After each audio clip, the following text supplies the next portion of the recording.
الحمد للہ والصلاة والسلام علی رسول اللہ وعلی آلہ وصحبہ اجمعین۔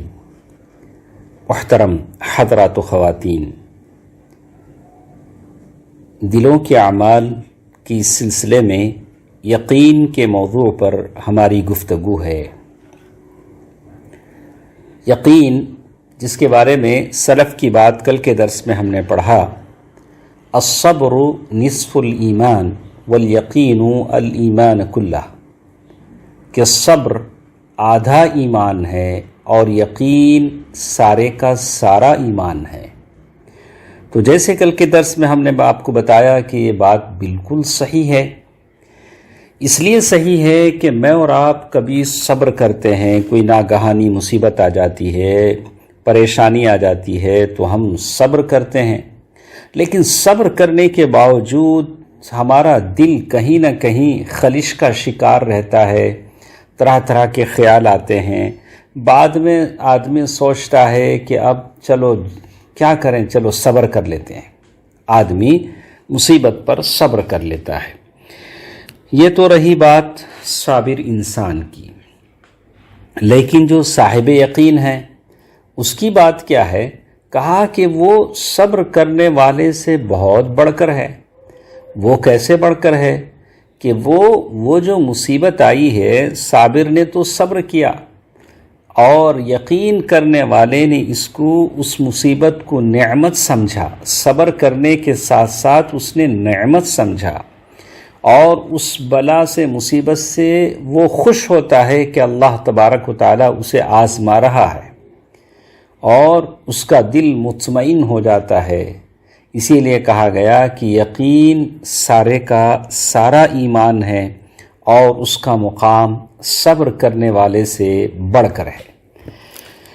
ابن قیم رحمہ اللہ فرماتے ہیں کہ یقین اور محبت یہ دونوں ایمان کے رکن کہلاتے ہیں۔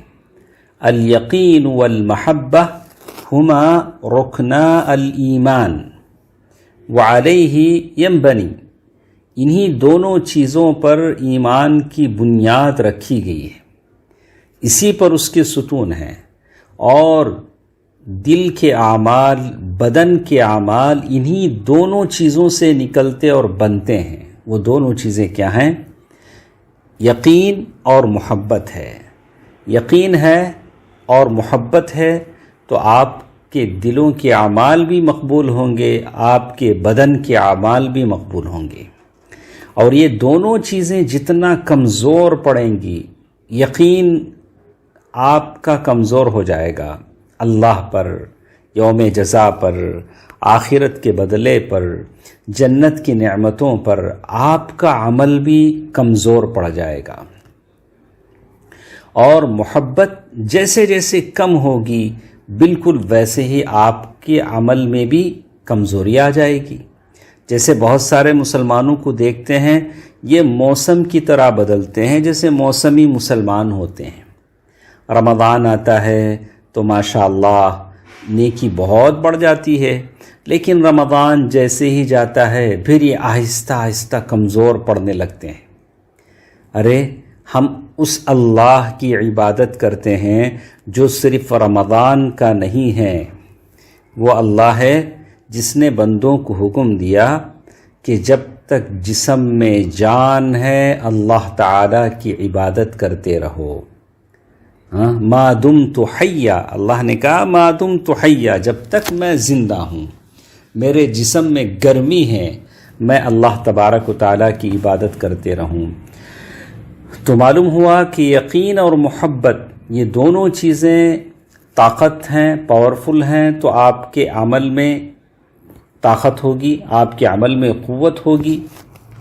اور وہ عمل کون سے ہیں؟ جو دل کے اور بدن کے اعمال ہیں۔ اسی لیے ابو بکر الوراق کہتے ہیں الیقین ملاک القلب، ملاک القلب، یقین یہ تو اصل دل کی سلطنت ہے، اور یہ ایمان مکمل ایمان ہے۔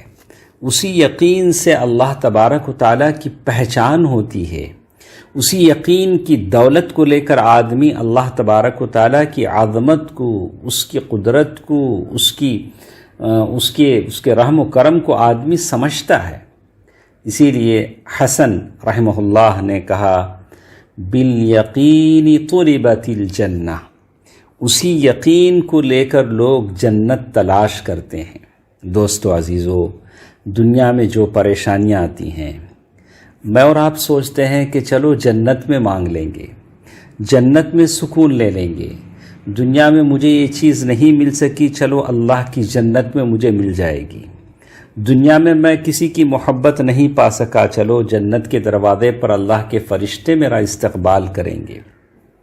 وہ جنت جس کی ایک اینٹ سونے کی ہے، ایک اینٹ چاندی کی ہے، جس کی مٹی اور گارے وہ ہیرے موتی ہیں، اور ایسی جنت جہاں دودھ کی نہریں ہیں اور خالص پانی کی نہریں ہیں، اور یہ جنت جہاں اس یقین پر حاصل کی جاتی ہے، وَبِالْيَقِينِ هُرِبَ مِنَ النَّارِ، اسی یقین کی دولت کو لے کر لوگ جہنم سے بھاگتے ہیں۔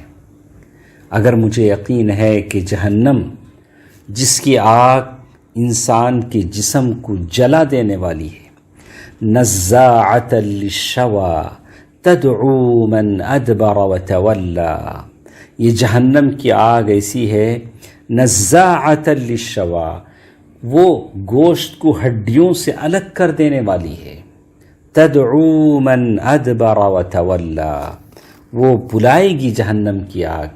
اور مجھے جب یقین ہے کہ اس جہنم جس آگ سے مجھے بچنا ہے، اس آگ سے مجھے بچنا ہے، میرے نبی صلی اللہ علیہ وسلم نے صحابہ کرام کو بتایا کہ جہنم کیسی ہے اور اس کی کیفیت بتائی، اور صحابہ کرام اسی جہنم سے ڈر کر، تو کہا کہ اس جہنم سے ڈر کر دعائیں بتلائی گئیں کہ جہنم سے پناہ مانگنے کی دعائیں پڑھی جائیں، اللہم اجرنی من النار، اللہم اجرنی من النار۔ آدمی یہ دعا پڑھے تو یقین ہے جو آدمی کو جنت کا متلاشی بناتا ہے، یقین ہے جو آدمی کو جہنم سے بچنے کی تعلیم دیتا ہے، یہ دونوں چیزیں ہیں۔ اور کہا وَبِالْيَقِينِ أُدِّيَتِ الْفَرَائِض، اسی یقین کی دولت کو لے کر لوگ فرائض کی پابندی کرتے ہیں، اور مجھے یقین ہے کہ یہ چیزیں فرض ہیں، اگر یہ میں نہیں کروں گا تو اللہ تعالیٰ کے سامنے جواب دہ ہوگی، اللہ تبارک و تعالیٰ اتنے سارے لوگوں کے سامنے مجھے بلائے گا اور کہے گا، مجھے جواب دینا پڑے گا۔ وَلِمَنْ خَافَ مَقَامَ رَبِّهِ جَنَّتَانِ، اللہ تعالیٰ ایسے آدمی کے لیے 2 جنت کے وعدے کرتا ہے۔ اللہ کے نبی صلی اللہ علیہ وسلم فرمایا کہ ابن آدم کے پیر اللہ کے سامنے سے نہیں ہٹیں گے، لا تزول قدم ابن آدم، جب تک کہ اسے 5 چیزوں کے تعلق سے پوچھ نہ لیا جائے۔ تو اللہ کے سامنے جواب دہی کا آدمی کو یقین ہو، اللہ اکبر، تو آدمی فرائض کی ادائیگی میں دلچسپی دکھائے گا۔ وَبِالْيَقِينِ صُبِرَ عَلَى الْحَقِّ، اسی یقین کو لے کر اللہ کے بندے صبر کرتے ہیں۔ دنیا کی پریشانیوں، دنیا کی آزمائشوں، کبھی اپنے کسی کی موت ہو جاتی ہے، اپنا کوئی بیمار ہو جاتا ہے، اپنے کسی کے کاروبار میں نقصان آ جاتا ہے، خود اپنے کے کاروبار میں نقصان آ جاتا ہے، اپنے کسی کی جسم میں کوئی اللہ کی آزمائش آ جاتی ہے، تو ان تمام پر صبر کا جذبہ جو پیدا ہوتا ہے وہ یقین کے ساتھ ہوتا ہے۔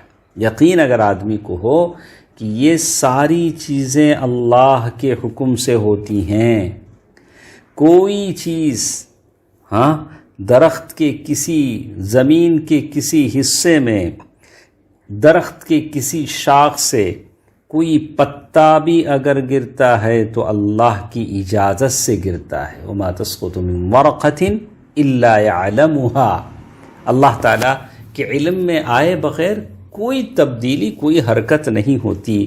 تو میرے جسم میں، میرے مال میں، میرے خاندان میں جو کچھ بھی ہوتا ہے وہ اللہ کی مرضی سے ہوتا ہے۔